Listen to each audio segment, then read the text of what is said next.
api chetuso durachoro. It's very quickly. That means in the eternal time, this lifetime, one lifetime, two lifetime of perfection, it's really nothing in compared to the eternal time. So so one can actually become very righteous very quickly by taking to the bhakti process. So that is what Krishna is trying to establish the fact, and he's giving many examples, like even a low born, generally Sudras are considered lower, and then the Vaishyas, and then the women, like that, Tata Vaishya, so Striya. So, because they are so much attached in the material world, that to elevate themselves in the higher consciousness, it is not easy. They have to take to the process of bhakti process. So, for them also, Krishna is saying they can also attain to supreme destination. So, there's nobody that is like even if, like in the example, they say, right, in the class, even a third grade student, like who doesn't study much, even he can pass the exam very easily. So Krishna is trying to say that the bhakti process is so easy that you don't have to be really very intelligent, philosophical, inclined to recite all the Vedic mantras. So the bhakti process is so easy that even a Vaishyas, Vaishyas are generally interested in making business, making money, a mercantile business. So they can also attain to Krishna very easily bhakti through the bhakti process. So that is the glory of the process of bhakti. So now Krishna is now appreciating. So what to speak of brahmanas? So if a third grade student can pass the exam, then what to speak of very intelligent student like a brahmana? So that is what Krishna is coming to the point. So kim puna brahmana punya. So punya is there are punya is generally means righteousness. In punya in the spiritual context is also means bhakti. So bhakti is also punya, but it is basically a credit that is without any it's purely credit for us to increase the bhakti. So with bhakti we can buy more bhakti. So like one time, Prabhupada disciple used to ask Prabhupada, like, how come we are so fortunate that we are actually came into contact with Krishna, and then we are taking this bhakti process. And then Prabhupada told them that you are all pious because in the past lives you must have done bhakti, or in this life you came in contact with me, so I gave you some sukruti, that bhakti sukruti, so that you came in contact with Krishna. So that's why you're all so fortunate. So we cannot buy bhakti with any of our credits. Like generally in this material world, credit means Mother Kunti says that Janma Aishwarya Shruta Shribir, like your good birth, a birth in a very elevated family. Aishwarya is like your wealth. Shruta like knowledge, Sri beauty. With all of these things, we cannot buy bhakti.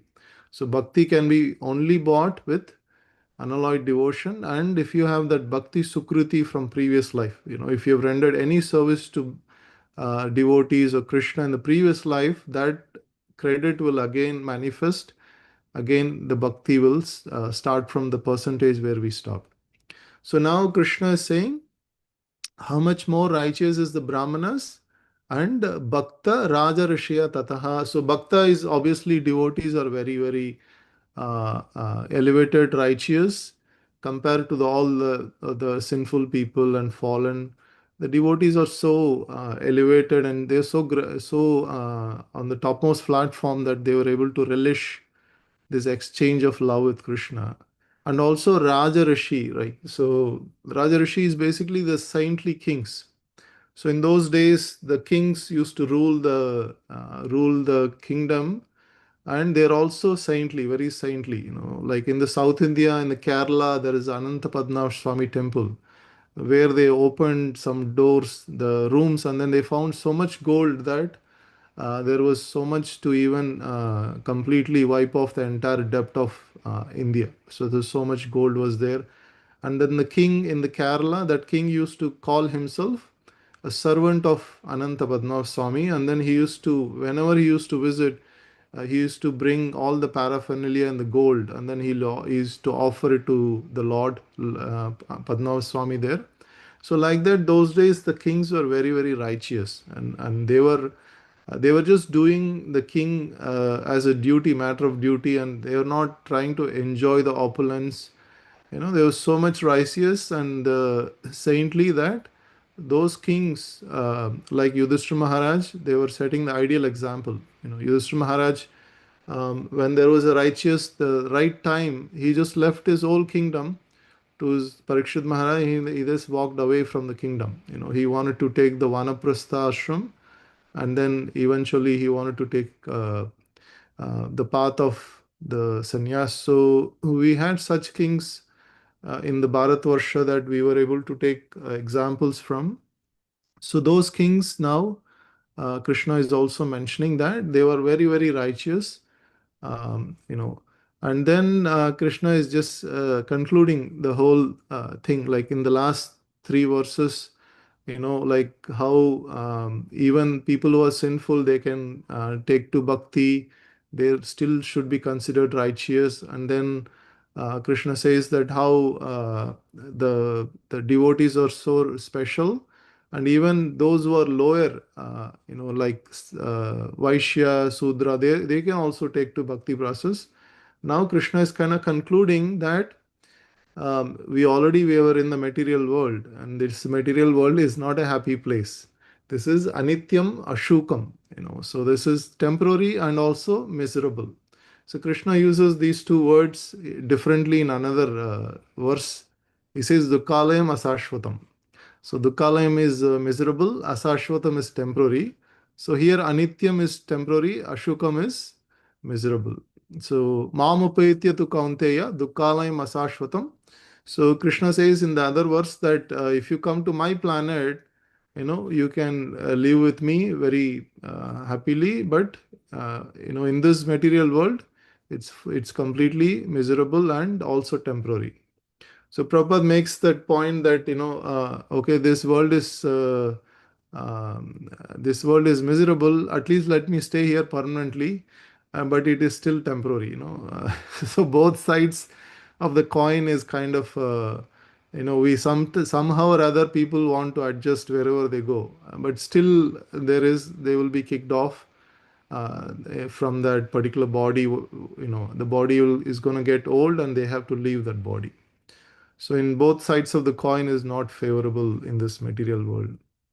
So imam prapya bhajashva mam. So prapya means so like having obtained this opportunity. So Krishna is saying that you have obtained this opportunity in a human form. That why not engage in a loving service onto me, bhajasva mam. So Krishna saying bhajasva mam. So why not take this opportunity? So just like devotees are, canvassing, Krishna is also canvassing here. Why don't you take this opportunity? Because you're suffering in this material world. So now Prabhupada's beautiful purport. There is a difference how Vaishnavas look at this world and how the impersonalists, they Vedic aspirants, they look at this world. So for them, this material world is Brahma Nitya. So Brahma Satya Jagan Mithya. So Brahman is basically the spirit soul. As they say Brahma Satya Jagan Mithya. So Jagan means this material world is basically, Mithya means false. So that is the way that the impersonalists, they look at this material world. But when Vaishnavas look at it, they look at it from an angle of, if God has created, if Krishna has created us and put in the material world, there could be a way to come out of this material world using this same Prakriti. So it's just like iron. The Prabhupada used to give this example of iron rod. So when you put the iron rod in the fire, after some time, the iron rod turns into red hot fire. Wherever you touch the iron rod, it will actually catch fire. So similarly, this material energy, because it is Krishna's energy, we, instead of saying it's false, we can use it in Krishna's bhakti. So that way it turns into spiritual. The material panchabhutas can be turned into spiritual, provided we know the technique of using that in Krishna's service. So that is where the Vaishnavas differentiate. so so the Vaishnavas try to engage the matter in Krishna's service, thereby spiritualizing the matter. They don't end up in the the so they don't end up in saying the matter false. At the same time, they engage in Krishna's service, and then they don't risk losing. They don't risk that temptation for matter. Like by using something in Krishna's service, you just don't get tempted by that matter.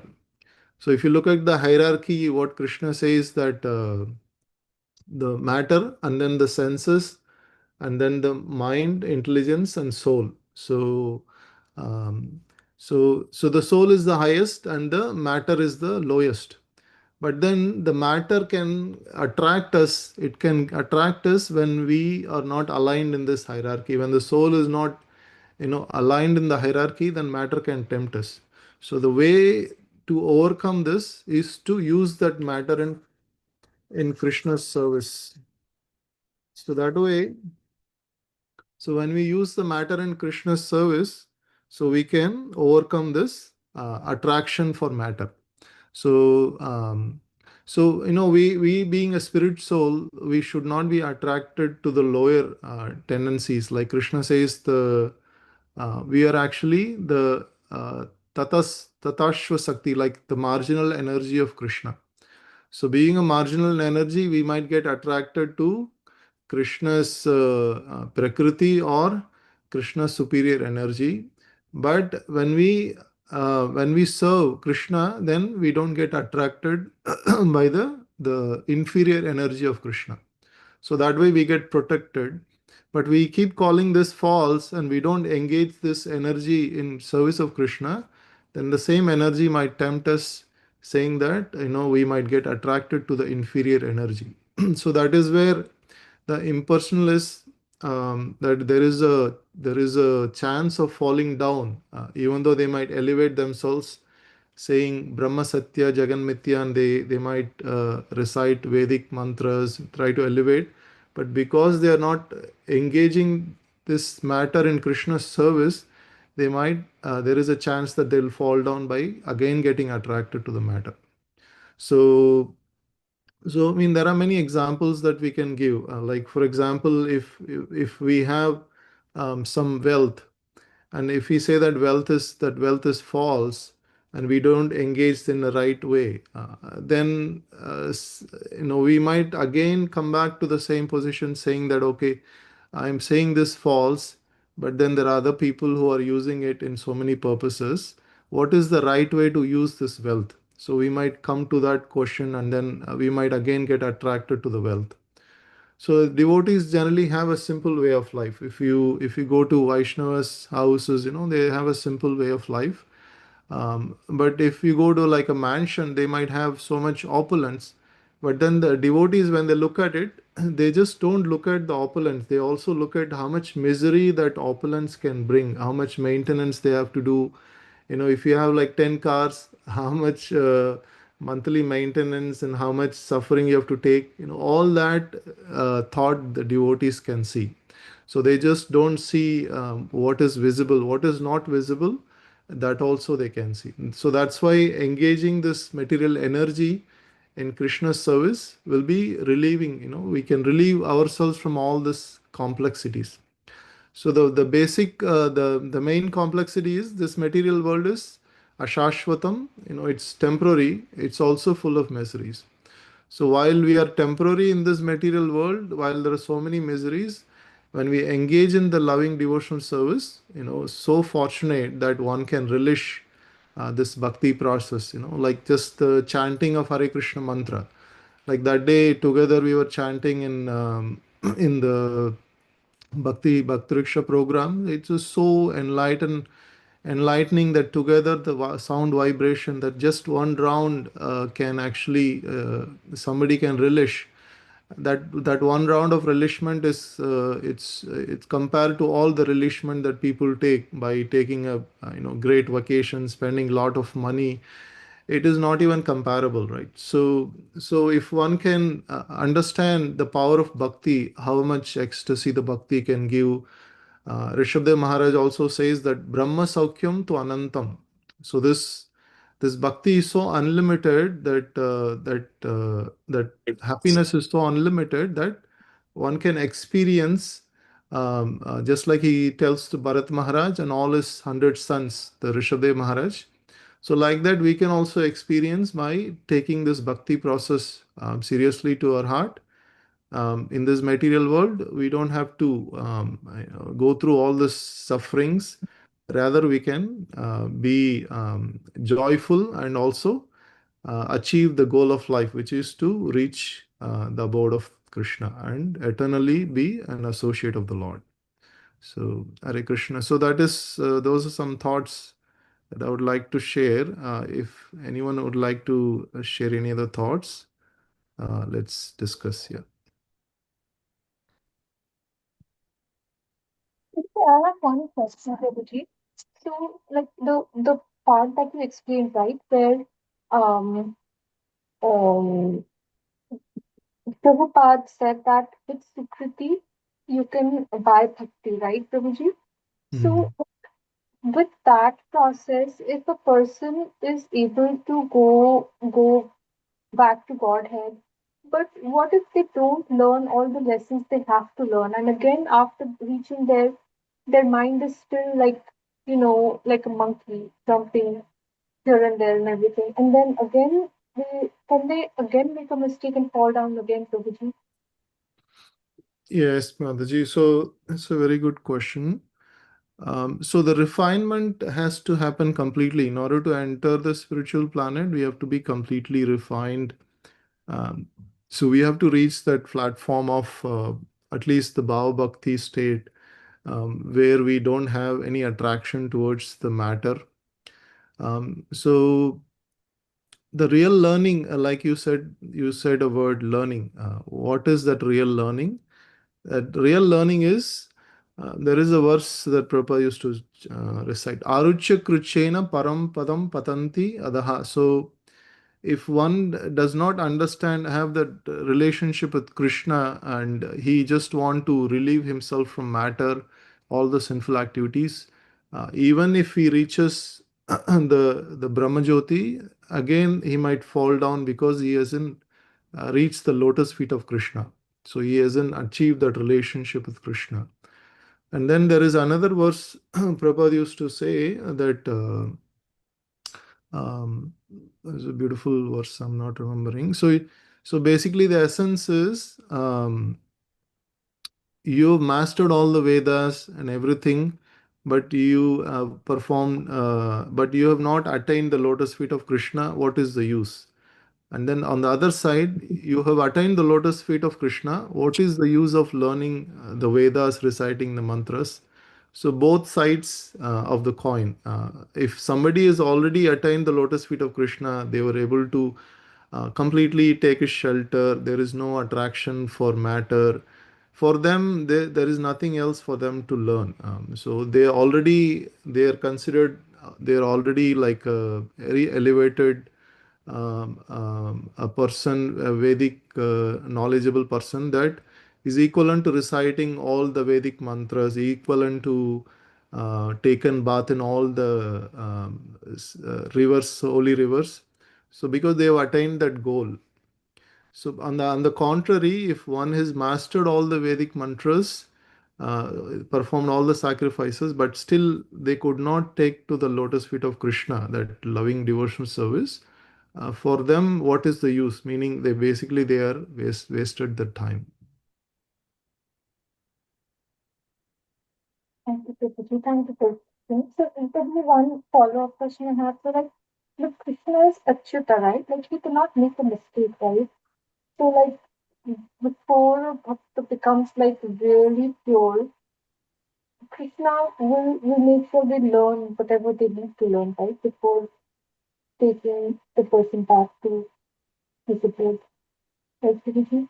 Like, he cannot make a mistake, right?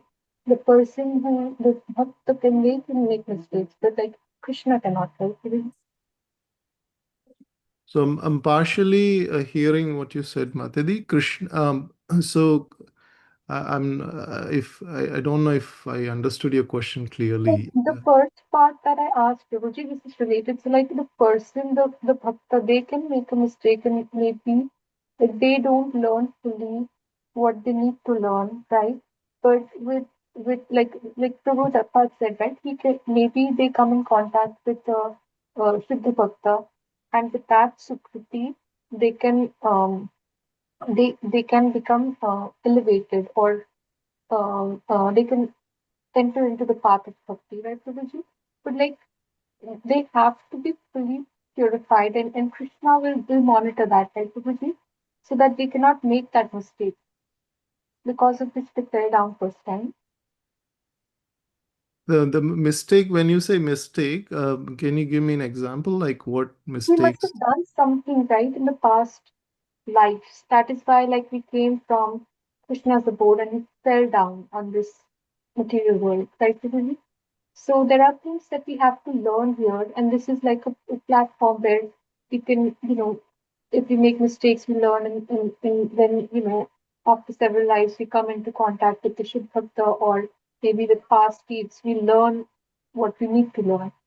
But like, if after, learning some, and if we go back to Godhead, we cannot like make similar mistakes again and fall down again, right? So, Oh, yes, Mataji. Yes, thank you for explaining. Yeah, a lot of Prabhupada disciples used to ask this question. So once we go back to home, again, is there a chance of falling down? What if the soul makes the mistake again? So Prabhupada gave different answers at different times, but Krishna assures in Bhagavad Gita itself, like Bhagavad Gita, Krishna says that so once you reach my planet, there is again you don't actually come back to this material world. Krishna also gives that promise, and the Prabhupada also gave like a practical said that the jiva, when he goes to spiritual world, it looks like he has a complete conscious about how he suffered in the material world and all that, so that he doesn't basically take that choice again. So but then the free will is there, but then he consciously does not take the choice of leaving the association of Krishna. So they are called Nitya Siddhas. Nitya Siddhas mean they're eternally there. They will always be an associate of the Lord. They will never leave that position.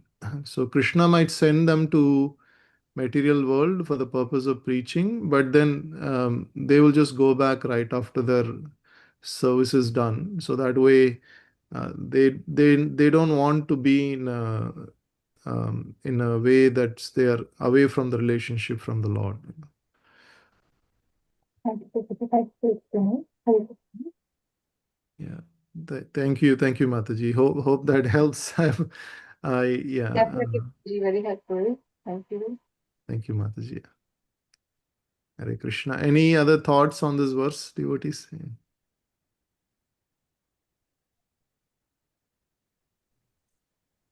Hare Krishna, Prabhuji. Then, yeah, very nicely explained, Prabhuji, how, uh, I mean, world is not happy, but, yeah, as you mentioned, some people say that it's a mithya, illusory. But Prabhupada clearly says that it is, not mithya, it's actually temporary and full of misery. So that's why, you know, having come to this world, we should try to, finish whatever assigned, and try to purify ourselves, as you mentioned, and go back. Uh, yeah, it is difficult for us to think why we came here, how we came here. Prabhupada says that, giving an example, like, if a person is drowning and somebody is putting a rope and trying to help, he will not ask, how did I fall first or why did I fall first? Like, he'll first grab it and try to come out.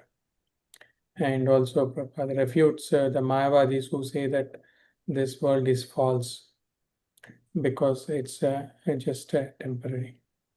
And even Rajarshis, as you mentioned wonderfully, even King Janaka Maharaj also, even though he was a king, he used to perform all his duties, very nicely.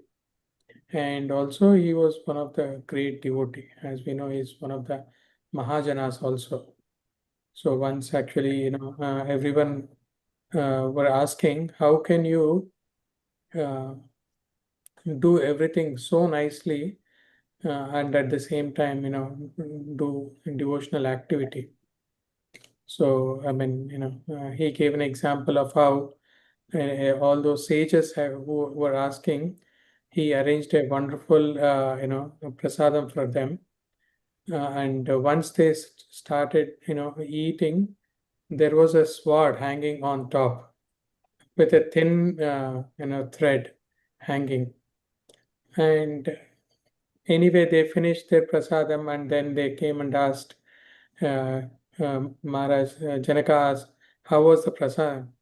It was a Chappan Bhog. And they said, what Chappan Bhog? We did not enjoy at all because all our mind was, on the spot. So Janak Maharaj says that, yeah, exactly. Even though I'm doing my duty, I'm always thinking about the Lord. So that's why devotional service is the only process to solve all our problems. Very lovingly we can, uh, with association of devotees. Otherwise, it is very difficult. Association with devotees, we can do our seva and and do our bhakti. That's my understanding. Thank you, Prabhu Shri Krishna. Yeah. Thank you, Subal Proji. I think you reminded us of Chapan Bhog. So, as devotees of Jagannath, we enjoy a lot of Chapan Bhogs. We should be very grateful to Jagannath and all the devotees for very elaborate prasadam. That is another way that devotees actually, the material world, dukkalayam, but still they make it a happy place by honoring the Chapan Bhog, having nice kirtans. Um, so Prabhupada used to call chant and dance, just simply you just chant, dance, sing, dance, and feast. He used to call have Krishna consciousness. There is nothing, no difficulty, and then all the devotees are laughing. Simply dance, feast, and so I mean basically, Krishna also says susukam, susukam, joyfully performed.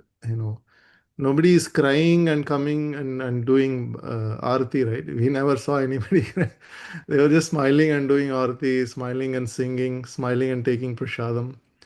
But in other places, people might go for vacation, they might come back sad also, right? But in the bhakti, it doesn't happen. But we have to have the right mindset.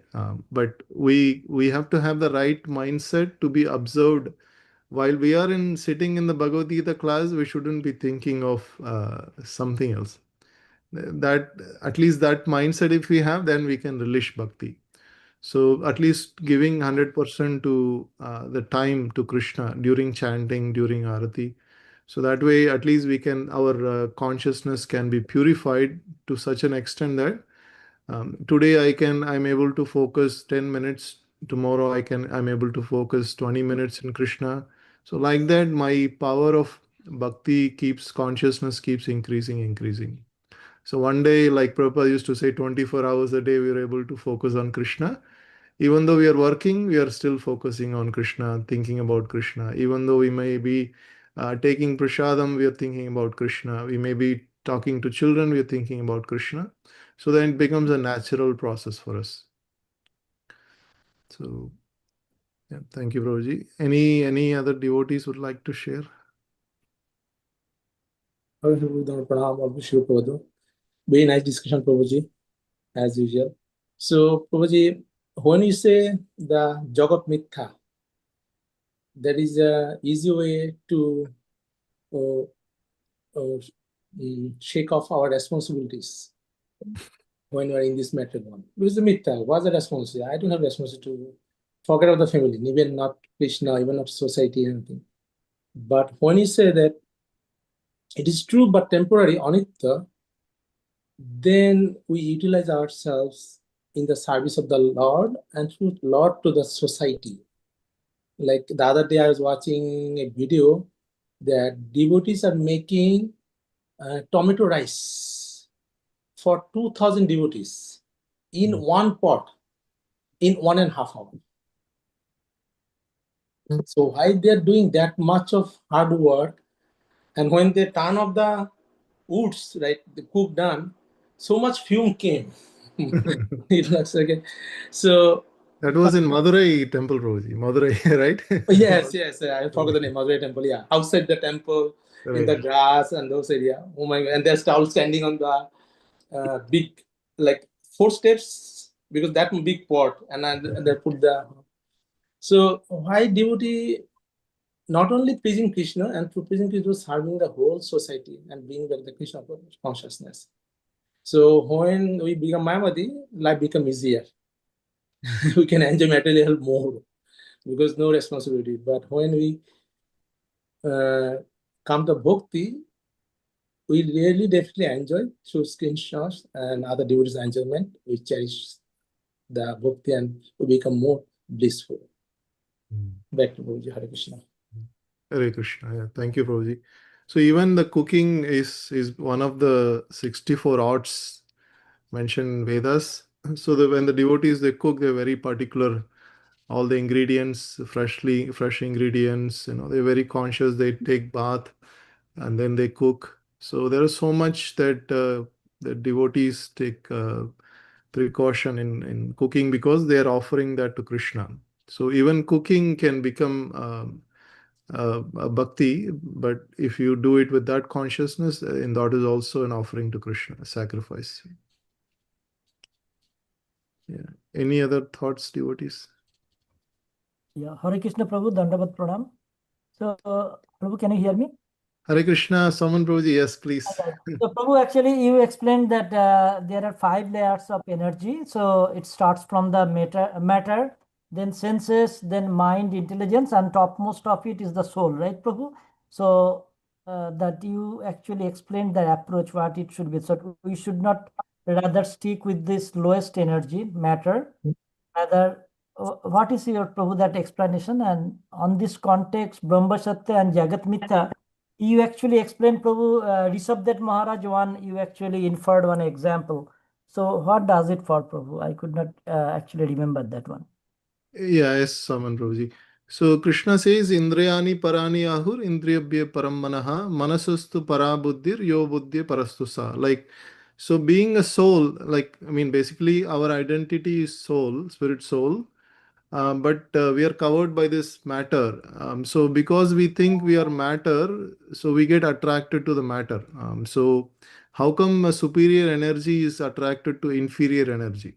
So we are spirit, and then we are getting attracted to this matter because we are not using that matter in the higher energy, in the superior energy. Krishna is also superior energy. He is the source of all energies. So there, he is the source of everything, basically. Parashya Saktir Vividaya Suvite. So when we engage this inferior energy in the service of superior energy, then that inferior energy will not attract us. So it will not tempt us. Okay. So when we engage the matter, like in the Arati, we have Panchabhutas, we offer flower, incense, fire. So all the Panchabhuta elements we offer.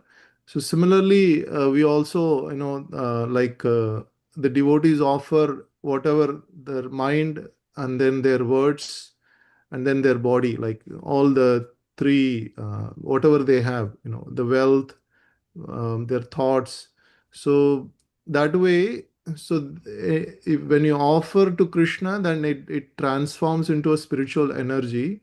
So I was telling that the matter you cannot enjoy unlimited, right? So how much can we enjoy like food? We can only enjoy till the stomach is full. After that, the food becomes like a very distasteful for us. But the spirit we can enjoy unlimited. So spirit, like Rishadev Maharaj says, the Brahma Saukyam to Anantam. So you can enjoy that Brahma Saukyam, that enjoyment, you can enjoy unlimited, he says. And then he says, Nayam Deho Dehabajam Naraloke Kashtanu Kama Narhati with Bujam. So don't work for this sense gratification, which is limited. And even the animals, they are also doing the same thing. But in the human being, why you're wasting your time?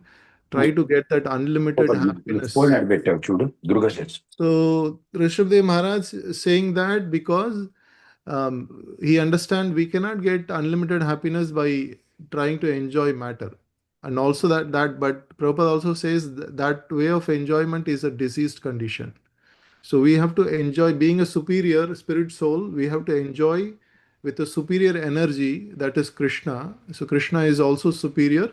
He is the source of our all the superior energies. So when we enjoy with him, then our enjoyment is perfect. But when we try to enjoy with the matter, with the senses, then it is a diseased condition, and we can also enjoy it. It becomes miserable. Like that's why this material world is called dukkhalayam. The senses, when we try to use the senses for enjoyment, it becomes so that puna puna charvita charvananam, like chewing the chewed, it becomes so much distasteful. After some time, that person becomes mad, and then he himself, he might have earned so much wealth to enjoy, but then he becomes so mad, and then takes some decision to end his life, something like that. Like mad people do so many things. So like that it happens. So that is why I was giving that example, that being a spirit soul, instead of getting attracted to the matter, we get attracted to the spiritual energy. So it's the Krishna's energy. Yes, bro. Got it. Thank you so much. Yeah. Thank you. Thank you so much, Prabhu. Hope that helps. Yes, yes. So nicely explained, Prabhu. Thank you so very much, Prabhu. Thank you. Thank you. Yeah, So thank you. probably these are same classification you're talking about, like Annamoy Kosh, Pranmoy Kosh, Monmoy, Bigganmoy. The same thing you're talking about? Yes, Prabhuji. Yeah, that's right. So being in the lower platform, we go to the Okay. higher platform, right? So Topmost Annamoy Kosh, yeah. right, Anandamaya. So we don't just be on the lower platform, right? So higher taste, and Krishna says the higher taste. Like we basically uh, go to the higher taste. Like bhakti is basically a taste. It's a ruchi. Like one of the 9 stages is ruchi. Like we have to get that taste. We might take some time, but then if you stick to the process, that taste will come. So.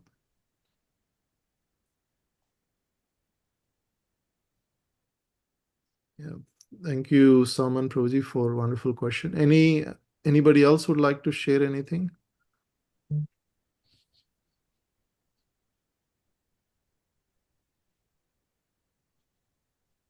Yeah. Yeah. If there is no other thoughts, then we can conclude the session today. Yeah. अनंत कोटि वैष्णव वृंद की जय, शिल प्रभुपाद की जय, ग्रंथ भगवद गीता की जय। Sure. वंचाकल्पतरुभ्यश्च कृपा सिन्धुभ्यैव च पतितानां पावनेभ्यो वैष्णवेभ्यो नमो नमः।